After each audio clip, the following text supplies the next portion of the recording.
Canada, a story of the true North. Before there was Canada.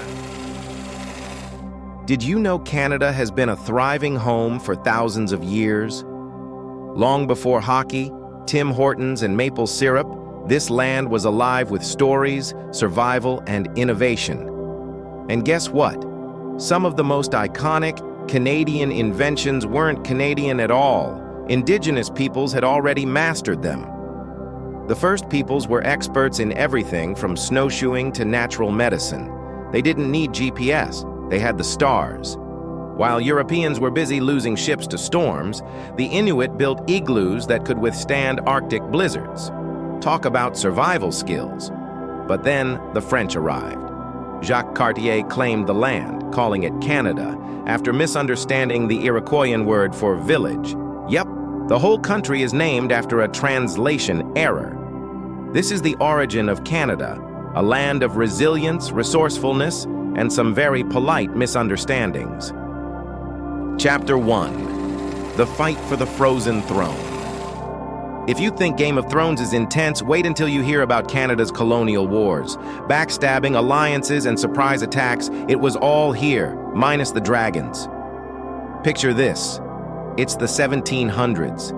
The French are building a fortress in Quebec, the British are plotting in Halifax, and Indigenous nations are trying to protect their homes from everyone. The fur trade is booming. Beaver pelts are the Bitcoin of the era. In 1759, on the Plains of Abraham, the British and French had a showdown. The French lost, and Canada's fate was sealed. But here's the kicker. Both generals, Wolfe and Montcalm, died in the battle. Canada's future was decided by people who didn't even live to see it. It's like deciding a hockey game in overtime, and then everyone leaves the rink. Victory? Sure. Closure? Not so much. Chapter 2. A nation built on compromise and cold feet. Canada didn't declare independence with a big fight. Instead, it held a polite meeting where everyone said, sure, why not? But it wasn't all maple syrup and sunshine. July 1st, 1867, Confederation Day. Canada's provinces decided to team up, mostly because they were scared of being taken over by the US. But even then, not everyone was on board. Newfoundland held out until 1949, because honestly, who wouldn't want their own island for a while? Meanwhile, the Métis, led by Louis Riel, were like, hey, what about us? The government ignored them, so Riel launched a rebellion. Spoiler, it didn't end well for him.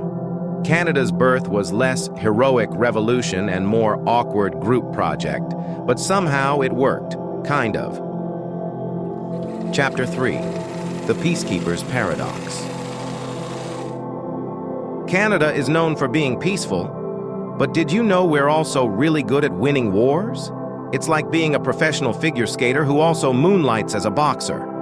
During World War I, Canadian soldiers stormed Vimy Ridge and shocked the world by succeeding where others had failed. They earned a reputation for bravery, and the phrase, "the Canadians are coming," struck fear into enemy hearts. But here's the twist. Back home, soldiers weren't always celebrated. Indigenous veterans were denied benefits, and returning troops often faced economic struggles. Canada, a country that punches above its weight in wars but struggles to throw a party for its heroes. Chapter 4. Multiculturalism, eh? Canada calls itself a cultural mosaic, but the road to diversity was bumpy and occasionally awkward. Immigrants arrived in waves, Irish fleeing famine, Chinese building railways, Italians chasing dreams. Each group added something special, from new cuisines to new words. Poutine, anyone? But Canada also had a dark side.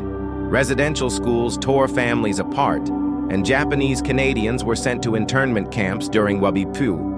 These aren't the parts of the story we put on postcards. Today, Canada prides itself on being inclusive.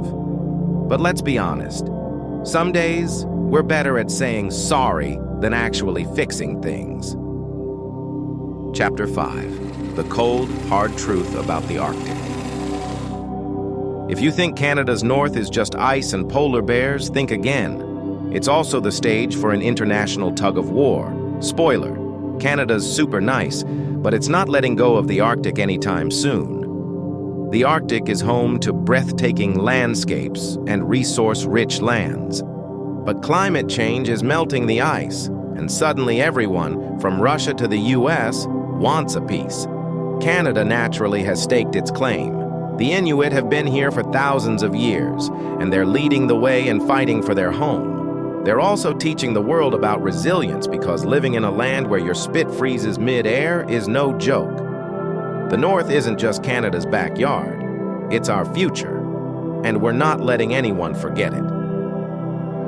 Canada's history isn't perfect. It's messy, complex, and occasionally hilarious. But isn't that what makes it great? From the icy tundra to the bustling streets of Toronto, Canada is a place where people come together, even when they don't always agree. It's a country where Tim Hortons and Indigenous storytelling coexist, where hockey is a religion, and where A can mean anything. Canada. It's not just a country, it's a story still being written. And if the past is any indication, it'll be polite, a little awkward, and full of surprises. History isn't just something you read in books or watch on a screen, it's something we live every day. So tell us your thoughts, share your stories, and let's keep the conversation going. Because Canada's history is your history too. Like and subscribe for more. Hey!